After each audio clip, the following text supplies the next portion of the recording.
जियो finance के इस payment bank का एक बहुत बड़ा स्टेक होल्डर था। करीब करीब 19% का stake State Bank of India का था। वो सारा का सारा स्टेक मुकेश अंबानी ने वन स्ट्रोक में खरीद लिया है मार्केट में। मोदी और अंबानी ये दोनों इसमें सरकार का इस नया धोरण का उनको बहुत फायदा मिला है। दो कारपोरेट बड़े, अब तो सिर्फ अदानी को ही वो मिल रहा है। नमस्कार, मैं विश्वास उनकी आज आपके सामने कल की एक महत्वपूर्ण डेवलपमेंट के बारे में बात करनी है। आपने देखा होगा कि 2 दिन पहले मुकेश अंबानी, जिनकी रिलायंस कंपनी सबसे बड़ी है, वो उनकी फ्लैगशिप कंपनी है, लेकिन जियो फाइनेंस ये भी उनकी उतनी ही इंपॉर्टेंट कंपनी है, जिसके तहत पेमेंट बैंक का लाइसेंस उन्हें मिला।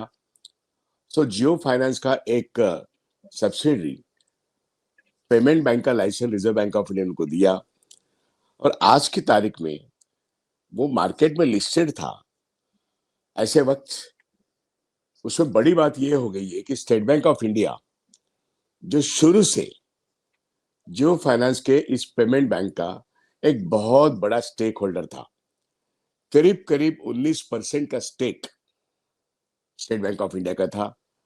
वो सारा का सारा स्टेक मुकेश अंबानी ने वन स्ट्रोक में खरीद लिया है मार्केट में। और वो जियो फाइनेंस में अभी वो अकेला मुकेश अंबानी मालिक है। वैसे वो मालिक थे ही। स्टेट बैंक ऑफ इंडिया का स्टेक उठाने के बाद अब वो 100% ओनरशिप जियो फाइनेंस के पास आ गई। ये बड़ी घटना है। स्टेट बैंक ऑफ इंडिया का पूरा स्टेक किसी अपने ही जियो फाइनेंस ने उठा लेना, मतलब मुकेश अंबानी जी ने उठा लिया, ये उसमें एक महत्वपूर्ण बात है। लेकिन ऐसे क्यों हो रहा है? जब रिजर्व बैंक ऑफ इंडिया ने, आप जानते होंगे कि उनकी नई पॉलिसी जब आई, नोटबंदी के बाद की बात है, दो तरीके के नए बैंकों का प्रवेश मिला, नए लाइसेंसेस मिले। एक स्मॉल फाइनेंस बैंक, आज के जमाने में वो 10-12 है, और पेमेंट बैंक। इन पर कुछ रेस्ट्रिक्शंस थे, खास करके पेमेंट बैंकों पर रेस्ट्रिक्शन थे। और यहाँ पे आप डिपॉजिट तो ले सकते हो, लेकिन वहां पे कर्जा जो है वो किस हद तक दे सकते हैं, इसकी एक मर्यादा थी। वो पेटीएम बैंक, वैसे बहुत कम, payment bank, not Paytm bank, payment bank, ये बहुत कम लाइसेंसेस मिले। आपको शायद पेटीएम करो का वो ट्यून याद रहता होगा। वो एक पहला आविष्कार था। उनको एक लाइसेंस मिला, दूसरा लाइसेंस पेटीएम बैंक को मिला, मतलब ये जियो के फाइनेंस कंपनी की पेटीएम कंपनी को मिला। अब इसमें स्टेट बैंक ऑफ इंडिया ने वहां पर जो स्टेक उठाया, ये बड़ी न्यूज थी उस वक्त, क्योंकि अनुराधा भट्टाचार्य जो स्टेट बैंक ऑफ इंडिया की चेयरमैन हुआ करती थी, वो रिलायंस के इस जियो फाइनेंस कंपनी के बोर्ड में उनको सीट मिला।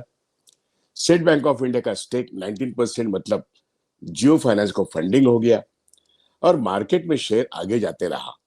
मार्केट का शेयर आज भी ठीक है, लेकिन अब ये इवेंट होने के बाद जियो फाइनेंस का शेयर नीचे गया, ऊपर नहीं गया है। ये मार्केट में 2 दिन में हुई एक बहुत बड़ी डेवलपमेंट है। अब पेमेंट बैंक में जो एक लीड बैंक थी, हम जानते हैं कि जैसे पेटीएम है, वैसे एयरटेल को भी एक पेमेंट बैंक का लाइसेंस मिला। ऐसे जो कुछ लाइसेंसेस मिले, वो बड़ी बड़ी कंपनियां जी थी। जैसे ये जियो फाइनेंस, ये टेलीकॉम कंपनी है, एयरटेल ये टेलीकॉम कंपनी है। तो कुछ टेलीकॉम कंपनियों को ये पेमेंट बैंक उनके जो रिसीट्स है उसको कवर करने के लिए, उनका रेवेन्यू डेवलप करने के लिए इन बैंकों का इस्तेमाल हुआ। आज के तारीख में इतने ही पेमेंट बैंक है, ज्यादा नहीं है।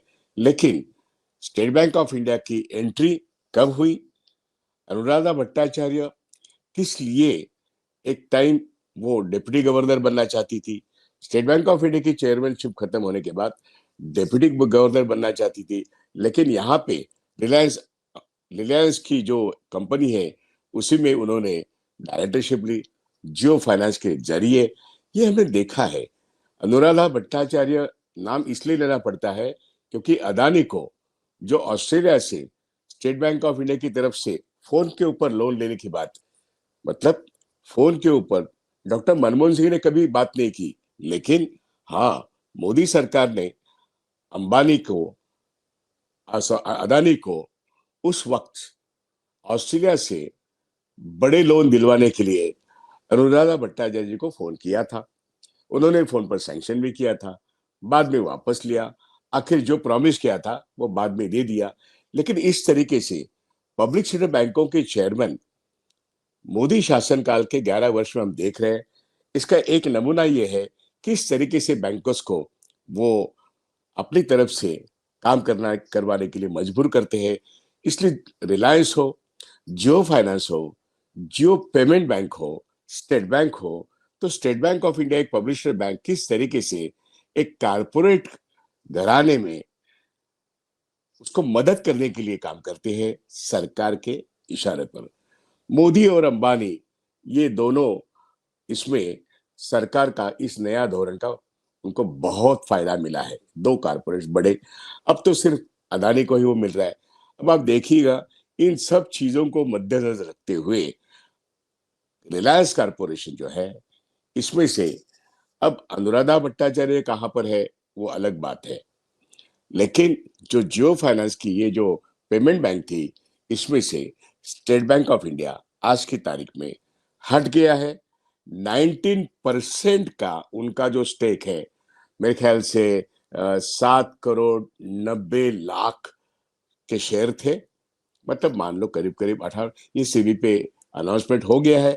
और इतने सारे शेयर्स जब स्टेट बैंक ऑफ इंडिया के फिर से एक बार मुकेश अंबानी ने ले लिए, खरीद ली है, तो उसकी कीमत बनती है 104 करोड़।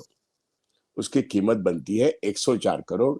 ये मार्केट की एक बड़ी न्यूज है, और इसलिए एक इतिहास 2016 के बाद का, 2025 के जून तक की बात है कि कैसे स्टेट बैंक ऑफ इंडिया ने इंटरेस्ट दिखाया रिलायंस में, और अब 104 करोड़ के उनके शेयर उन बेचे गए और लिए उन्होंने, जिन्होंने उनको लाया था वो है मुकेश अंबानी।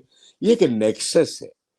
आज ये बात बताने के लिए मैंने इसलिए वीडियो बनाया, ये किस तरीके से एक सरकार का और कारपोरेट का नेक्सस बनता है।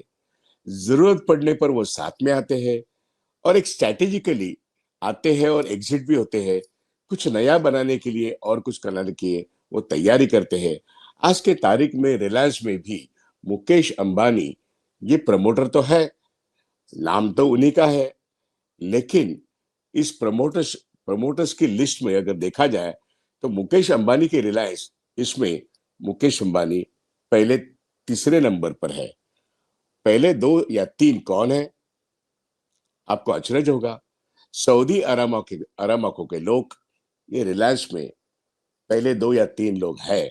मतलब प्रमोशन में जो स्टेक है रिलायंस कंपनी इटसेल्फ, ये है अंबानी जी के रिलायंस का हालत, ये है अंबानी जी के जियो फाइनेंस का हालत, और पेटीएम का आपको मैंने अभी बताया। स्टेट बैंक ऑफ इंडिया वहां से हटती है, सारा स्टेक लेते हैं मुकेश अंबानी, और वो फिर से जियो फाइनेंस में 100% स्टेक होल्डर बनते हैं। इसमें कोई अचरज नहीं है। सवाल यह है, ऐसे ट्रांजैक्शंस क्यों होते हैं, कौन किसके लिए कब हाथ मिलाता है, कौन एंट्री लेता है, कब एग्जिट होता है, ये जानना जरूरी है। और इसलिए आज की तारीख में ये एक बहुत इंपॉर्टेंट न्यूज है। इसलिए लोग समझे कि क्या हो रहा है मार्केट में, कौन किसके साथ है, कौन एग्जिट कर रहा है, कौन एंट्री कर रहा है, कहाँ हाथ मिलाया जा रहा है, संबंध कैसे बढ़ते हैं और कैसे आगे जाते हैं, ये समझने के लिए ये न्यूज समझना बहुत जरूरी है। मैं यहीं पे रुकता हूँ, बातें करते रहेंगे। धन्यवाद।